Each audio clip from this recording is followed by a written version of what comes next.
Salut à tous, j'espère que vous allez bien. Mickaël Simon Golden Boy. Aujourd'hui, je fais cette vidéo pour vous expliquer comment devenir bilingue, trilingue, quadrilingue. C'est vous qui voyez. C'est vous qui fixez vos limites. Moi, je suis quadrilingue. Je parle donc le français, forcément, l'espagnol, l'italien et l'anglais. Je vais vous donner des méthodes très simples. Enfin, la méthode très simple pour apprendre très facilement, par exemple, l'anglais. Je vous donne 4 mois. Si vous appliquez cette méthode tous les jours, en 4 mois, vous parlez anglais. Nickel. Cette méthode, elle consiste tout simplement en regarder des vidéos, des films, ce que vous voulez, en VO, mais sous-titrés en VO. Vous allez voir que vous allez tellement progresser. L'idéal, bien sûr, c'est de regarder une vidéo que vous avez déjà vue, un film que vous avez déjà regardé, que vous connaissez. Comme ça, vous ne perdez pas forcément le fil de l'histoire. Et au moins, vous n'êtes pas perdu, parce que si vous ne comprenez rien, forcément, vous n'allez pas vous intéresser à l'histoire et vous allez passer à autre chose. Donc, regardez un film que vous avez déjà vu et regardez-le sous-titré en anglais et en VO. Vous allez tout de suite comprendre que votre cerveau va travailler 3 fois plus. Parce que quand vous regardez un film en VO sous-titré français, en fait, vous n'écoutez pas l'anglais. Vous lisez et au final, c'est comme si vous regardiez un livre animé. Parce que vous lisez et vous regardez ce qui se passe. Si vous ne mettez pas les sous-titres et que vous ne comprenez pas parfaitement la langue, vous n'allez absolument rien comprendre. Et bien sûr, si vous le mettez en français, la question ne se pose pas, vous n'allez rien apprendre. Lorsque vous mettez la vidéo en anglais sous-titré anglais, ou en espagnol sous-titré espagnol, ce que vous voulez, votre cerveau travaille 2 fois, 3 fois même, parce qu'en fait, il regarde, il écoute, il lit, donc vous voyez, il écoute, il lit, et il fait l'association entre ce qu'il entend et ce qu'il lit. Et au final, il travaille beaucoup plus parce qu'en fait, il se dit, cette chose que j'entends, c'est comme ça que je l'écris. Mais aussi, cette chose que je lis, et donc qui s'écrit de telle manière, veut dire ça. Parce qu'en fait, votre cerveau, si vous avez un minimum de connaissance de l'anglais, va comprendre certains mots. Et du coup, il va se dire, ah, ce qui a écrit là, ça veut dire ça. Et donc ça, on l'écrit comme ça, et ce qui est écrit comme ça, on le dit comme ça. Et en fait, votre cerveau travaille 14 000 fois plus, je vous assure. Peut-être que j'arrive pas vraiment à vous expliquer. Je pense bien expliquer. Je ne sais pas si le message passe bien parce que c'est un peu compliqué. Mais en gros, votre cerveau entend quelque chose. Il lit la signification de ce qu'il entend. Donc, il associe les deux. De plus, votre cerveau traduit ce qu'il y a écrit en sous-titre. Du coup, il se dit, je vous le refais, en français, par exemple, je prends un stylo, ça se dit comme ça et ça s'écrit comme ça. Donc au final, le cerveau, il assimile énormément. Et en fait, pendant le premier film, vous allez être en galère, mais vous allez voir que déjà dès la fin du film et dès que vous allez en regarder d'autres, votre cerveau va comprendre et en fait, vous allez vous rendre compte que vous comprenez totalement ce qui se passe. Et vous allez pouvoir parler très rapidement l'anglais.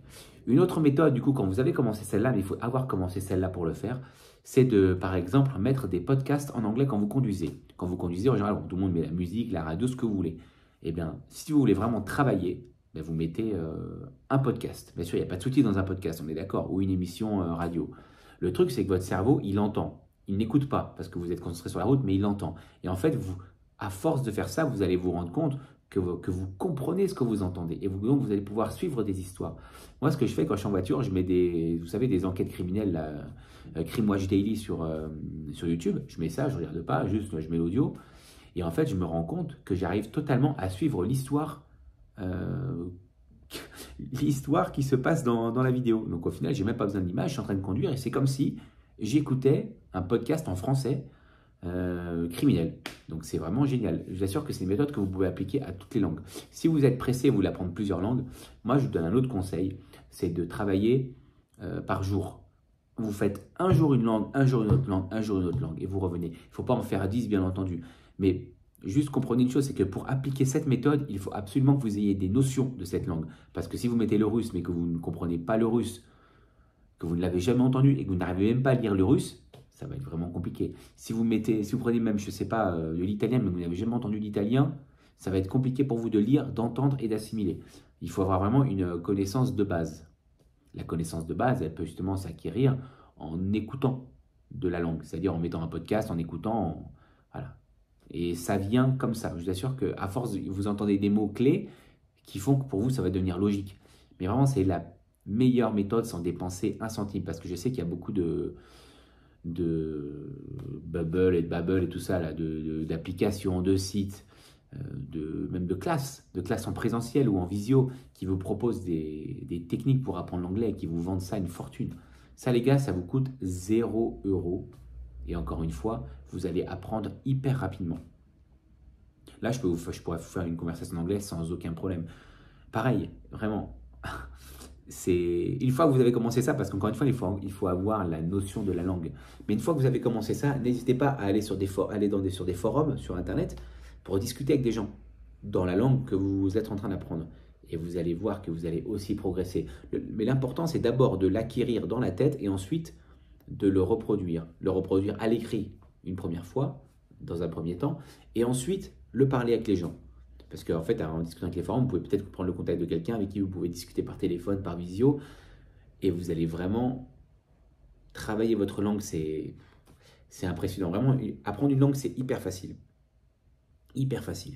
Et il faut juste se donner les moyens et comprendre qu'au début, ça va être la galère pour votre cerveau. Mais vraiment, c'est la méthode pour apprendre une langue.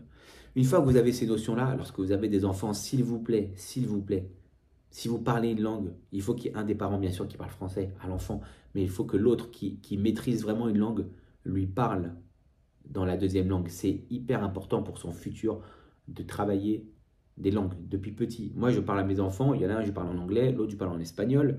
Et en fait, du coup, comme ils sont présents les deux, au final, ils comprennent les deux langues parce que quand je parle à un en anglais, l'autre en espagnol, l'autre, celui à qui je parle espagnol, malgré tout, il entend l'anglais et donc il le comprend parce qu'il voit l'action. Par exemple, je lui dis, va me chercher, va prendre tes chaussures. Il l'entend en anglais. L'autre, il voit qu'il va prendre ses chaussures, et ben il le comprend. Et à force, il va vous parler en anglais. Moi, j'hallucine, mon petit de 5 ans et demi, il me dit des phrases en anglais, il me dit des phrases en espagnol, c'est impressionnant. Pourtant, je leur ai toujours parlé dans les langues et eux m'ont toujours répondu en français. Bon, le petit, il répond comme il peut, il a 2 ans et demi. Mais celui de 5 ans et demi, je vous assure qu'il me sort des phrases en anglais, des phrases en espagnol, c'est impressionnant. Et c'est vraiment bon pour leur futur. Parce qu'en fait, vous leur apprenez à assimiler des choses dont ils n'ont pas l'habitude d'avoir devant eux, à l'école ou autre. Et vous leur apprenez donc à comprendre des choses qu'ils ne connaissent pas. Et c'est donc parfait pour leur futur, déjà pour les langues, et en plus parce qu'ils apprendront très vite les choses à assimiler pour leur travail, pour l'école. C'est vraiment primordial, je vous assure. C'est important d'apprendre les langues à vos enfants. Mais avant de les apprendre à vos enfants, il faut d'abord que vous les connaissiez vous. Donc vraiment, appliquez-moi cette méthode. Dites-moi ce que vous en pensez d'ici 4 mois. Regardez des films que vous connaissez, que vous avez déjà vus, en anglais, sous-titré anglais, en espagnol, sous-titré espagnol. Et voilà, dernière chose, ça m'arrive de le faire de temps en temps. Lorsque vraiment vous connaissez 2 langues parfaitement, même déjà si vous connaissez l'anglais et le français, vous regardez un film en français et vous mettez les sous-titres anglais. Et votre cerveau, il va travailler mais 15 fois plus. Mais il faut d'abord vraiment connaître les 2 langues. Donc voilà, une fois que vous avez acquis l'anglais ou l'espagnol ou ce que vous voulez, regardez un film en français sous-titré de la langue que vous avez apprise.